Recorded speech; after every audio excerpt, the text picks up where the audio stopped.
my faves, welcome to another cooking video. Well, this is a storing slash cooking video, and I just want to take out this time to say a very big welcome to all of my new subscribers as well as my old ones. I love you all so much. So I've gotten quite a number of questions from previous market videos just asking how I store tomatoes when I buy in bulk, and I said to show you guys in this particular one. Every time I get tomatoes in bulk, I usually just wash everything and then select the hard ones and put that aside. And then for the soft ones, as you can see, it's already in a pot. I'm going to be boiling this, blending and boiling, and then doing the reverse for another set. And then for the tatashe, I do the same. Take out the seeds, from the middle and just keep this clean. I don't know why tatashe lately has been so dirty, and I don't even know if this is just like regular sand because it feels oily. I'm not sure, but make sure you take your time to wash, okay? And then the seed, clean up properly, and you can, then freeze. For the ones that I'll be boiling, this is my pot that just has like tomatoes, has shombo, has tatashe, has some pepper, onions, and then I put my rosemary leaves as well as some oil that I'm just drizzling now, and just season this lightly.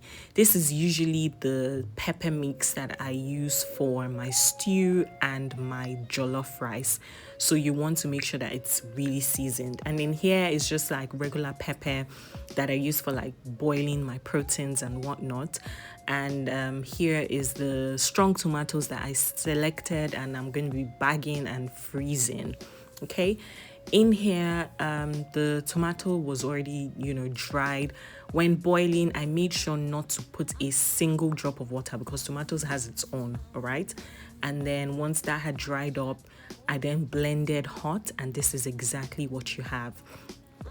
This particular mix is same thing, but for this one I blended roughly before boiling, and then this is what you get. For the pepper mix, it's just pepper, tatashe, and some onions that I blended roughly, okay? And once I was done blending, I said, this my base is looking very nice. Let me just make this nice turkey stew. And I had like prawns and snails and a bit of chicken that I could play around with because I had actually just come back from the market on this day, so everything was fresh and ready. And that base got me thinking like, stew would be perfect. I love to have stew in the house, as one of the things that when you open up my freezer or fridge, you definitely find. And these are the things that we're going to be using. I just showed you my tomato mix, being the Gino pepper mix as well as the jollof one. And then this is my green sauce, my famous green sauce, the herb one that I showed you in the previous video. And in this pot, I'm just putting my seasonings and all the things that I was going to be using to boil my protein, being my turkey and chicken first, and then later I would come back to add my snails once this has cooked to about 70%.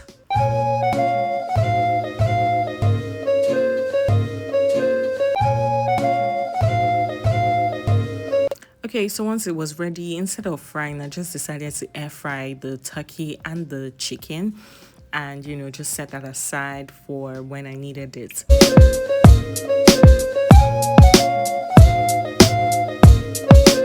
Back in the pot where I boiled my protein, I just added some oil and then put my onions. If you know me well, I love to use a lot of onions. And you know what? When you use a lot of onions for your stew and jollof rice, you actually don't even need that much tomato mix. I promise you, and it gives your food a really lovely taste, okay?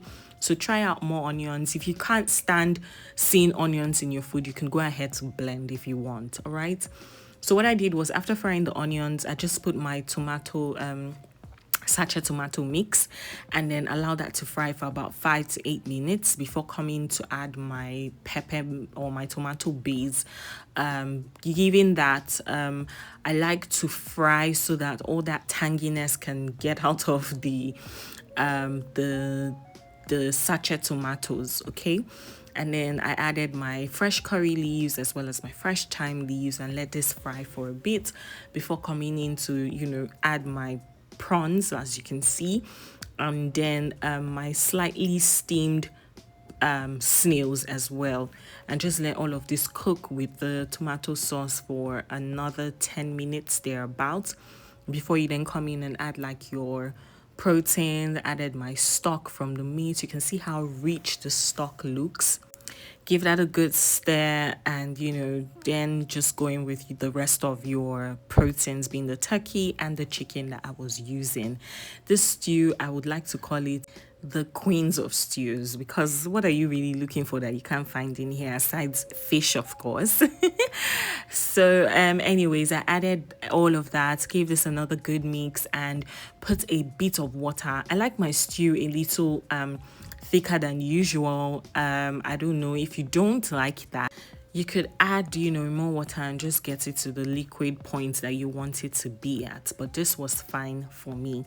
And after letting this cook for another 5 minutes, I tasted, and there was really no need for any other additional seasoning, and my stew was ready.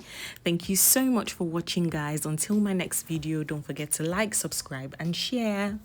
Bye. Mwah.